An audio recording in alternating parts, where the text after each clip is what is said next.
Good morning, everyone. I adjust my chair. I'm kind of high up there. Thank you so much for tuning in and for joining me this morning. Um, I've got my coffee cup. It says I divorced a narcissist. What's your superpower? Um, we do have these available on at our Etsy store on One Mom's Battle. And if you're interested, you can find it by going to um my Instagram. My brain isn't working yet. I have not had enough coffee. So you can go to the One Mom's Battle Instagram page, and then if you click the link in the profile, you too can have your own I Divorced a Narcissist coffee cup. So I did get some questions sent in by a couple of people, but I'm starting to do these every Saturday morning, at least for the month of April, and then we'll see how it goes from there. But I just think right now, with everything going on in our world, it is just so important for people to not feel alone, people to not feel isolated. This journey in itself is such an isolating thing. And then if add quarantine to that, it can be even more lonely. So I want to, 30 minutes every Saturday, 8 a.m. Pacific time. Bring your cup of coffee. You can come in your pajamas. I do. And I'll answer any questions that have been submitted. If you're looking for the email address to submit questions anonymously, you can go to I created a Gmail account just for this, and you can do coffee date with Tina at gmail.com. Send me over questions. I have a list of questions that other people have submitted either through social media or through emails. So let's go ahead and get started. I know one thing, the way I always describe it is, the day that we filed for divorce, or in your case, it may be paternity, it's almost like when they assign you your case number, you're also assigned your own personal terrorist. And you're shell shocked in the beginning. It takes quite a while to even figure out what is going on.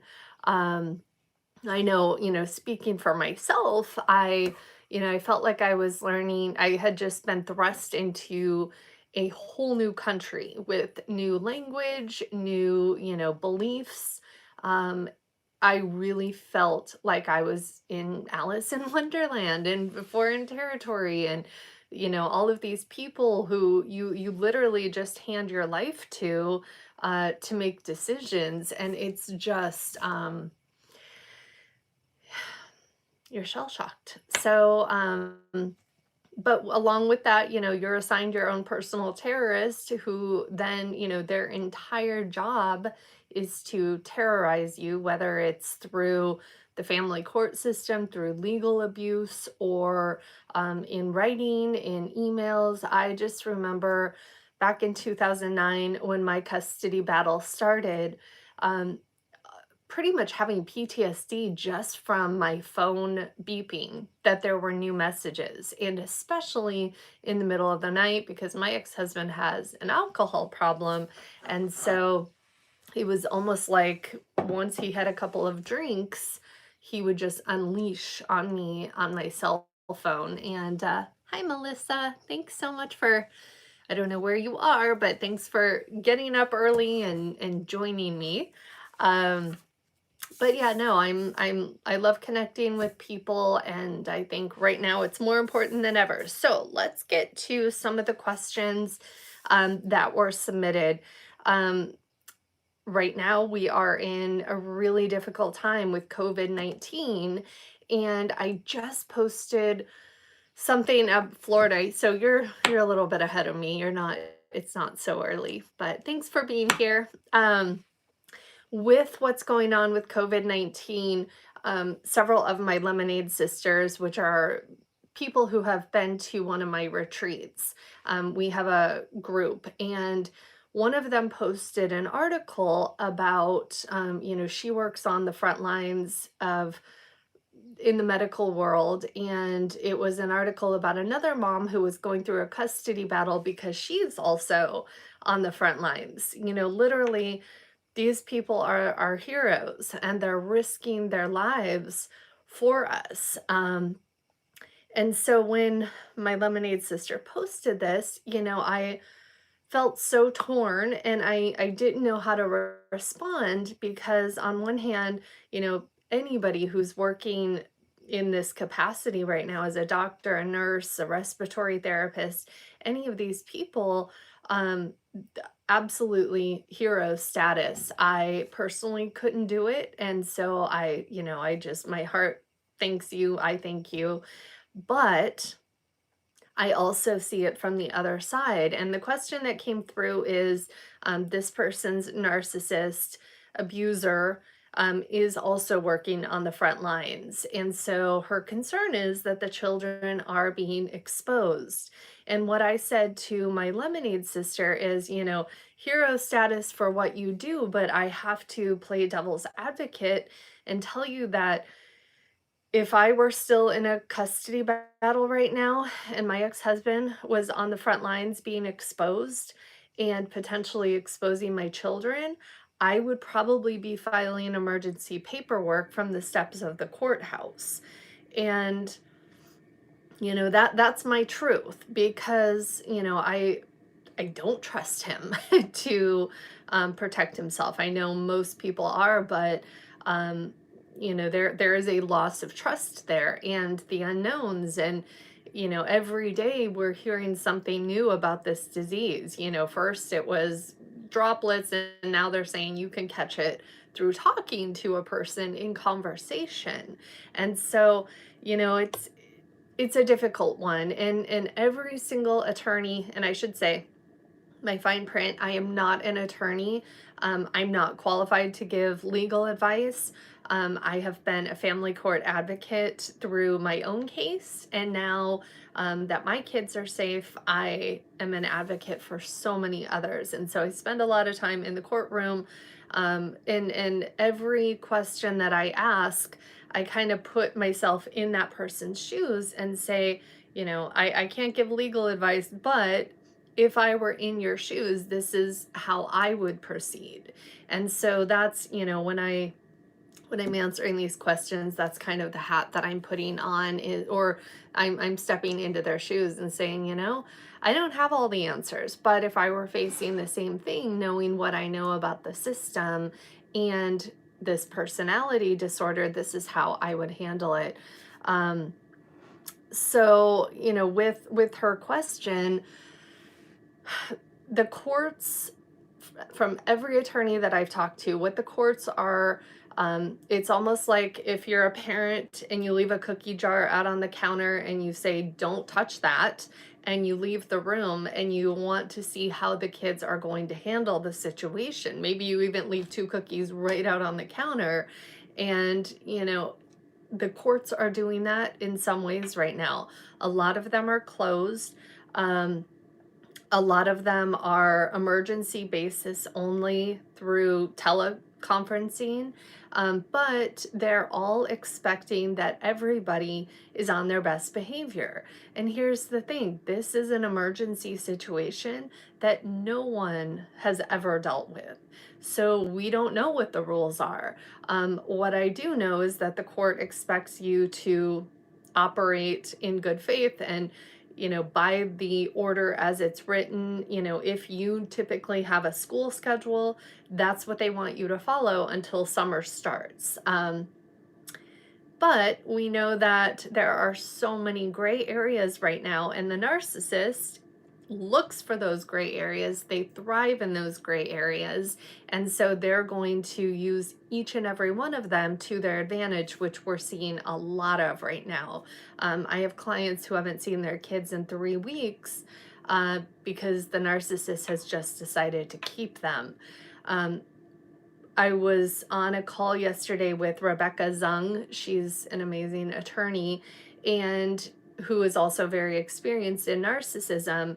And what she said is, you have to be prepared, whatever decisions you make, you have to be prepared to stand in front of the court and answer for those decisions. And if you feel comfortable saying, I'm not sending my child because I have concerns that the other parent is not quarantining or has been exposed at a higher than normal level.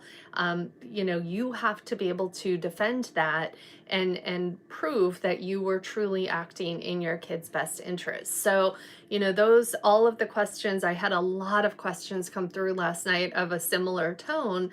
What do we do? We don't feel comfortable. He's not, or she's not quarantining like she should be.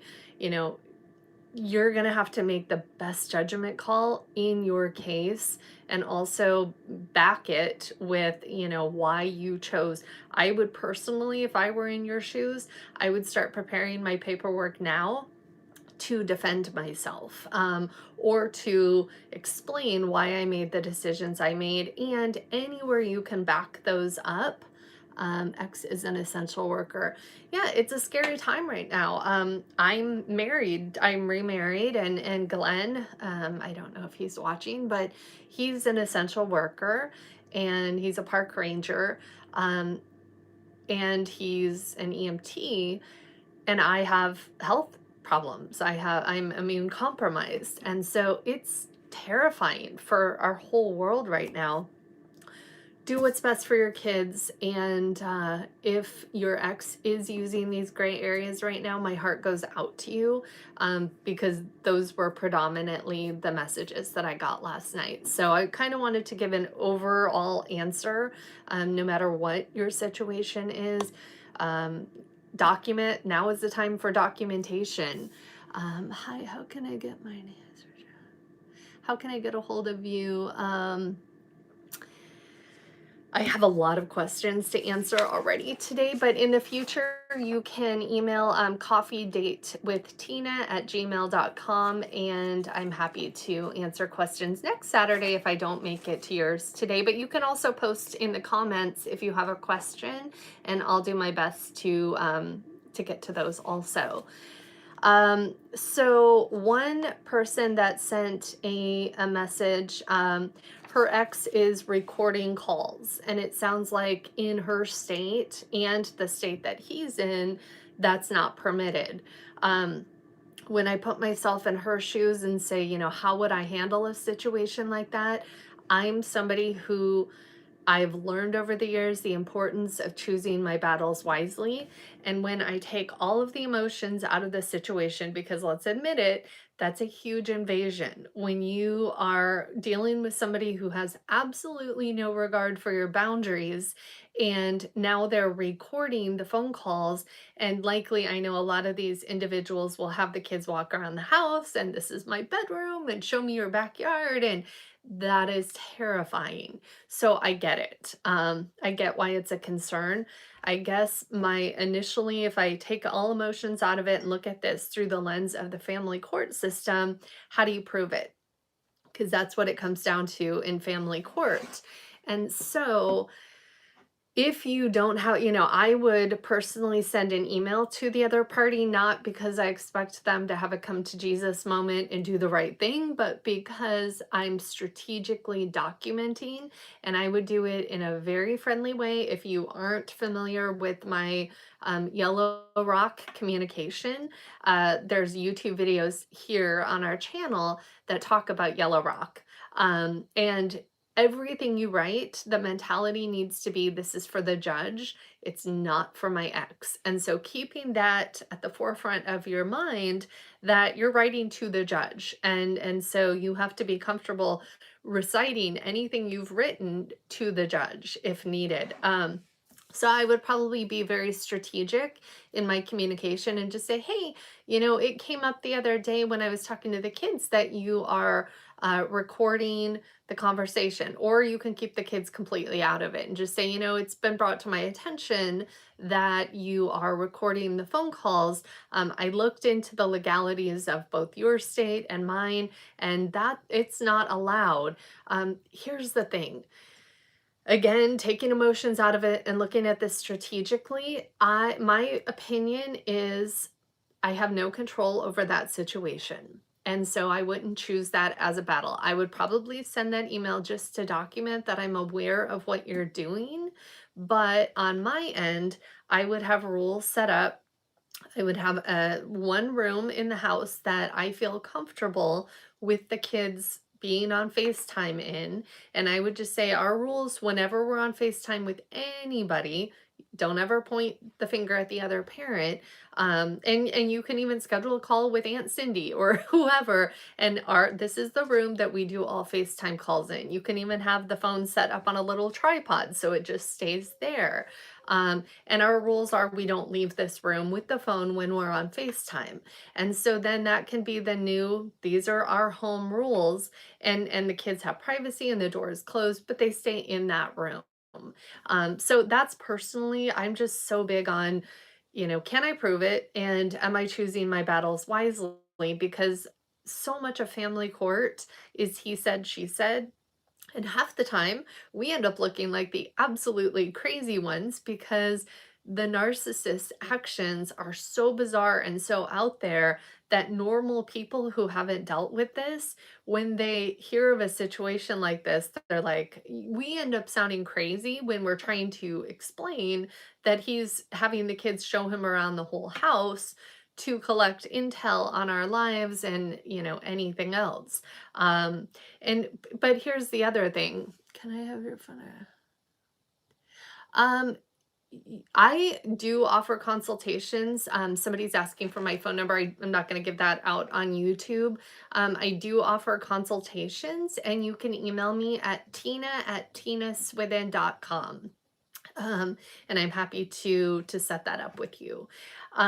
So you want to choose your battles and then go, can I prove it? And then how can I operate in this weird reality that I'm forced into, while still looking good in the eyes of the court? That's the goal at the end of the day. Um, Somebody sent in a question that says her ex has refused to provide a working phone number for the past 10 months. He picks and chooses when she can have contact with the kids. They're 50-50, and they're ordered to communicate through OFW except in emergency by phone. But she just simply doesn't have a phone number and he's refusing to give it. And it sounds like the GAL is being an ostrich to some degree and not getting involved and sticking their head in the sand. So, difficult situation. And I should say, she also mentioned that she does have a court date on calendar to deal with this. That would be my first inclination because I dealt with things like this a lot with my ex-husband. No phone number, no address where my kids were going to be. He would supply addresses in gated communities. I have friends in real estate, so I would get into those gated communities because I suspected that there was no such address. And sure enough, it would be a dirt lot. And we did that multiple times. Making sure that your communication is very strategic, in calling him out on these things in a non-confrontational way. One of the ways that I personally like to preface my email is, hey Steve, I'm perplexed as to why, I've been asking for 30 days for your phone number. And it's really important that I have that in case there was an emergency situation. And that goes both ways in case, so, I'm perplexed as to why you are withholding that. It's in our children's best interest that both of us have the ability to contact the other person, if the need arises. So, get your documentation built up through your communication and calling him out on the issues. Outside of court, that's kind of the direction I had to go. I was in court a lot. And for those of you who have attorneys, it's not cheap, and I get it. I represented myself in court, so my hands weren't tied by that reality of not being able to have an attorney file the motions. I just went and did it myself. And, that was one way I built my case, is through motions in the court showing that he was incapable of co-parenting in a healthy way. Because I guarantee you, at a minimum, the court wants phone numbers to be given back and forth. So, and I'm surprised he hasn't followed through, given that you already have a motion on the calendar to address this. But you're doing the right thing. Just continue to document it on your end, so that when you go in front of the court, you have, a solid presentation. And, I know there's a lot of parents that I work with who just choose not to do the phone calls when it's not their time because of these games. And they have a whole bag of tricks when it comes to the phone calls, from withholding the phone number to, like we heard a minute ago, um, recording the calls and that type of thing. I know in my history, with my ex, phone calls were an absolute nightmare. And we got to the point where I had built my case up enough, and the court saw who he was, that I had permission to record all phone calls, even though that's not legal in California. I had a court order because of the bizarre nature, how he acted on the calls, how uncomfortable it was making our kids. So let's see, we have other questions. This individual that submitted a question, she pays child support and they split childcare 50-50. Um, he they pay, or they share the kids 50-50. He wants her to now pay 100% of the childcare cost, or he's just taking it upon himself to decide that he wants the kids while she's working, and then she can pick them up from him after work. Um, I wish I had a little bit more background on this. If he is just now deciding that based on, maybe he lost his job and no longer can afford childcare. I don't know how long this situation has been going on. If that's the case and he's lost his job because of COVID-19, my guess is that the courts are going to give him quite a bit of grace on that. I think we're going to see, one of the things I always say, it's kind of the reality of the family court system. For the first year and a half to 2 years of any divorce or custody or paternity battle, the courts it's a grace period. They know you both hate each other. So it feels like every time you walk in the door, they're taking the other party's slate, wiping it clean, handing it back to them and saying, go try again, good A for effort. It's once you get past that 2-year mark that the court starts going, why are you guys still here? And who's the problem in this equation? And so they lean in a little closer and start looking at things and start, okay, this is before COVID-19. Okay, so that goes a little bit, thanks for clarifying. I'm glad you're on the call. This I don't, if he lost his job as a result also, if that's why he's doing it, they're going to give him some grace. But if he's just making this decision upon himself, but it sounds like he has initiated something within the courts. I know you said a subpoena. He can't do that without permission from the court. I know some people have first right of refusal, which means if one parent is working and the other, or vacationing or doing whatever, anything that requires childcare, my guess is that what he's asking the courts for is first right of refusal, because that gives him the ability to take the kids above daycare. I don't know how little they are, if we're talking 2-year-olds or 8 years old, that can play into a little bit more. It's a hard situation because if it's truly daycare and not school, not preschool, not elementary school or whatnot, the courts a lot of times would prefer, especially if money is a factor, the courts are going to prefer for them to be with one of their parents. I don't know, what the courts know about him. There are so many variables that go into a decision like this. Like in my case, after a couple of years, I believe the court recognized that my ex was not a healthy person. So in that situation, they would have probably allowed me to put the kids in daycare versus letting him have them more, because they recognized by that point the kids were safer with a neutral third party. Um, if you've had restraining orders or anything like that, or a history of domestic violence that's actually acknowledged by the court, which is a whole nother story and really hard to do, they're going to want to limit your interactions with him. And it sounds like what he's asking is for you to have to come pick the kids up at his house. So if you have any of those components, I would use those if I were in your shoes to bolster my case, and show that it's not a safe situation. There's a reason we do exchanges in public. Um, so all of that, start if you have downtime right now, as a result of the quarantine, use this time to start building your case and showing why he's not an acceptable caregiver. Um, there are a lot of courts who they won't put first right of refusal into place if it's a high conflict situation, because those first right of refusal clauses, call for more interaction and more, and the courts recognize that's not an issue. And some courts will say, I know there's a judge here in my town, her go-to for first right of refusal is 3 or 4 hours. So anything that falls under that, she won't order.